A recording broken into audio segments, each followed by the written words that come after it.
एक योद्धा जिसे दुनिया पूरी दुनिया दानवीर कर्ण के नाम से जानती है, वही कर्ण जिसने अपने जीवन में कभी किसी से कुछ मांगा नहीं, बल्कि जो भी उसके पास था दान कर दिया। लेकिन क्या आपने कभी सोचा है कि इस महान वीर के हृदय में सबसे गहरी पीड़ा क्या थी? महाभारत के युद्ध शुरू होने से पहले रात की खामोशी में कर्ण और उनकी जन्मदात्री माता कुंती के बीच एक गुप्त बातचीत हुई थी। उस समय कर्ण ने कांपती आवाज में कुंती से एक सवाल पूछा, माँ, मेरा दोष क्या था? मैं क्यों जन्म लेते ही त्याग दिया गया? आखिर मैं किस अपराध का भागी बन गया?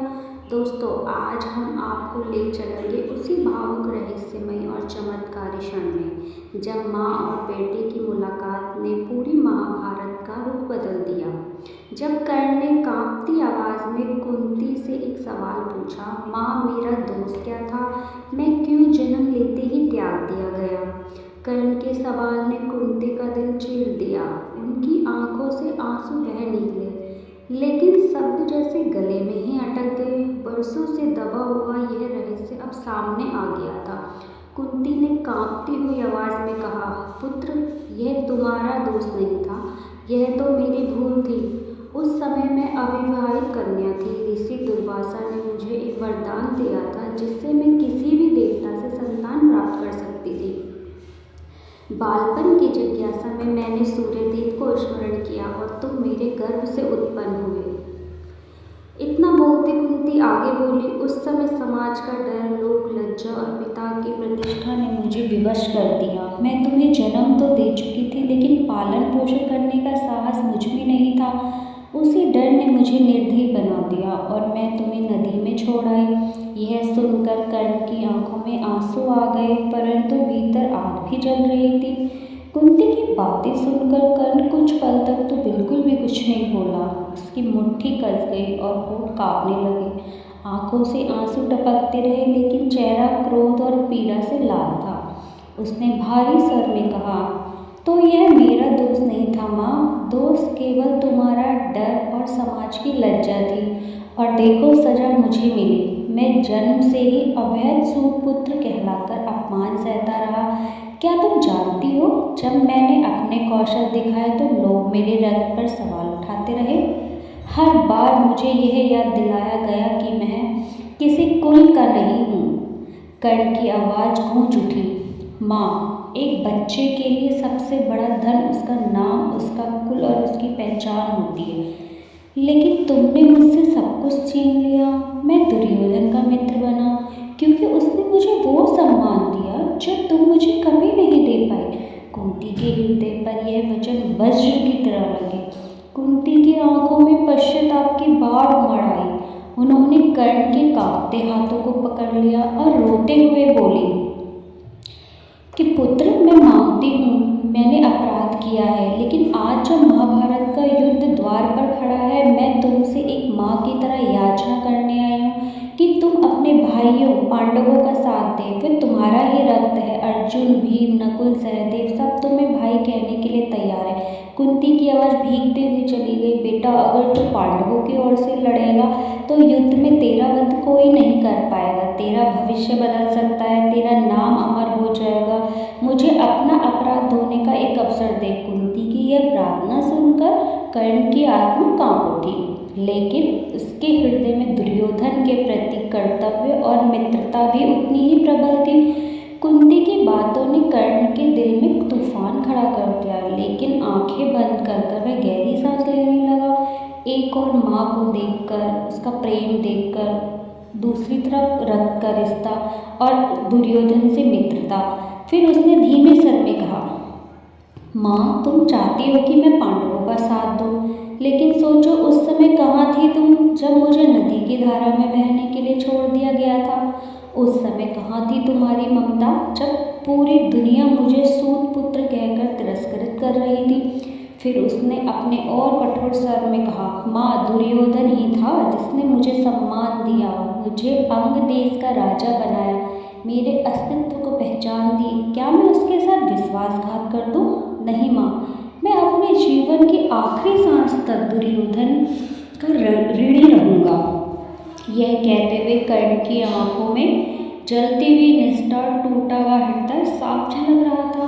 अब कुंती ने कांपते हुए स्वर में कहा, पुत्र कर्ण, मैं तुझे खोना नहीं चाहती। युद्ध की ज्वाला सबको भस्म कर देगी। दुर्योधन का साथ देकर तू केवल विनाश देखेगा। सोच, तू पांडवों में सबसे बड़ा है। अगर तू हमारे साथ खड़ा हो जाएगा तो 5 नहीं 6 पांडव कहलाएंगे। तेरी माता का अपराध भी धुल जाएगा और तेरी महिमा समस्त धरती पर गूंजेगी। कुंती की आंखें आंसुओं से भीगी हुई थी। वह कर्ण के पैरों पर झुक गई। उस क्षण एक माँ अपनी संतान से जीवन की सबसे बड़ी भीख मांग रही थी। कर्ण का हृदय पिघल भी रहा था और कठोर भी। उसने धीरे से कहा, माँ, तुम्हारी बातों से मेरे हृदय में तूफान मचा है, लेकिन मेरा वचन, मेरा धर्म, मेरी निष्ठा, ये सब मुझे बांध चुके हैं। मैं तुम्हें वचन देता हूँ परंतु पूरा नहीं। कुंती हैरान, कैसा वचन? कर्ण ने गहरी सांस ली और माँ की ओर देखते हुए बोला, माँ, मैं जानता हूँ युद्ध निश्चित है। उस युद्ध में पांडवों और कौरवों का सामना टल नहीं सकता, लेकिन मैं तुम्हें वचन देता हूँ पांडवों में से केवल अर्जुन ही मेरा लक्ष्य होगा। मैं अपने किसी अन्य भाई पर अस्त्र नहीं उठाऊंगा, चाहे परिस्थिति कैसी भी हो। नकुल, सहदेव और भीम मेरी प्रतिज्ञा से सुरक्षित रहेंगे। वह कुछ क्षण रुका, फिर भारी आवाज में बोला, परंतु माँ, अर्जुन और मेरे बीच यह युद्ध अवश्य होगा। यही नियति है, यही समय की मांग है। यदि मैं विजय हुआ तब भी तुझे 5 पुत्र ही रहेंगे, और यदि अर्जुन विजय हुआ तब भी तुझे 5 पुत्र ही रहेंगे। कुंती सस्तब्ध रह गई। यह वचन जैसे वरदान भी था और श्राप भी। कर्ण के शब्द सुनकर कुंती की आत्मा कांप गई। उसका दिल चाह रहा था कि वह अपने पुत्रों को सीने से लगा ले और कहे, नहीं बेटा, मैं तुझे खो नहीं सकती। लेकिन सामने खड़ा योद्धा अब उनका पुत्र नहीं था, बल्कि धर्म, वचन और निष्ठा का प्रतीक बन चुका था। कुंती की आंखों से आंसू बहते रहे। उन्हें भर्राए स्वर में कहा, पुत्र, मैं तुझसे अब कुछ और नहीं मांगूंगी। तेरे शब्द ही मेरी पीड़ा का उत्तर है। लेकिन याद रख, चाहे तू जिस ओर भी खड़ा हो, हमेशा आशीर्वाद हमेशा तेरा साथ रहेगा। और कर्ण ने हाथ जोड़कर अपनी माता को प्रणाम करा और बोला, माँ, तुम्हारा आशीर्वाद ही मेरे लिए सबसे बड़ा बल है। मैं जानता हूँ कि यह युद्ध मेरे जीवन का अंत भी हो सकता है, परंतु मैं अपने धर्म और कर्म से पीछे नहीं हटूंगा। रात की वह खामोशी एक माँ के आंसुओं और बेटे की दृढ़ प्रतिज्ञा की साक्षी बन गई।